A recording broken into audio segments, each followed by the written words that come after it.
கொங்குல கை கொடுக்கும்னா ஏதோ அங்கே ஒரு 25 தொகுதியில இருந்து 30 தொகுதி ஜெயிக்கிறது மட்டுமே உங்க நோக்கம் இல்லை. ஆட்சியை பிடிக்கிறது, திமுகவை வீட்டுக்கு அனுப்புதுன்னா இது பத்தாதுன்னு நான் சொல்றேன். இதை புரிஞ்சுக்கிட்டு அவர் நடந்தாருன்னா இதை குறைஞ்சபட்சம் அடுத்த ஸ்டேஜுக்கு எடுத்துட்டு போகலாம். இல்லாட்டி இந்த அணியால் இன்னைக்கு இருக்கிற சூழல்ல ஒரு பிரயோஜனமும் இல்லை. செந்தில் பாலாஜி ஃபேக்டர் வந்ததுக்கு அப்புறம் கொங்கு திமுக கோட்டையாயிருச்சுன்னு பலர் சொல்லிட்டு வராங்களே சார். அதாவது 2021 அப்புறம் செந்தில் பாலாஜியோட ஃபேக்டர் எந்த கொங்கு வேளாள கவுண்டர்களே திமுகவுக்கு தான் அதிகம் வராங்க. அது காரணம் இருந்த சக்கரபாணியில இப்ப இருந்த செந்தில் பாலாஜிங்கிறாங்க. இல்ல இப்போ பிஜேபியும் அதிமுக சேர்ந்த பிறகு அதே செந்தில் பாலாஜிக்கு ஒரு சவால் தான் இருக்கும், கொஞ்சம் கூடுதல் சவால் இருக்கும்.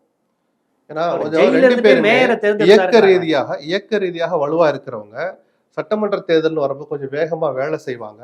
அன்னைக்கு அமைச்சர் பதவியில் இல்லாத போதே அவர் ஒரு மாதிரி இருந்து பண்ணாரு. இப்ப அமைச்சரான கிட்டத்தட்ட 95% இடங்கள், இன்னும் சொல்ல போனா 97% இடங்கள் ஜெயிச்சாரு. தொண்டாமுத்தூர்லயே கண்ணில் விரல விட்டாட்ட மாதிரி வேலுமணியினுடைய கோட்டையிலேயே வேற மாதிரியான முடிவுகள் எல்லாம் பண்ணாது காமிச்சாங்க.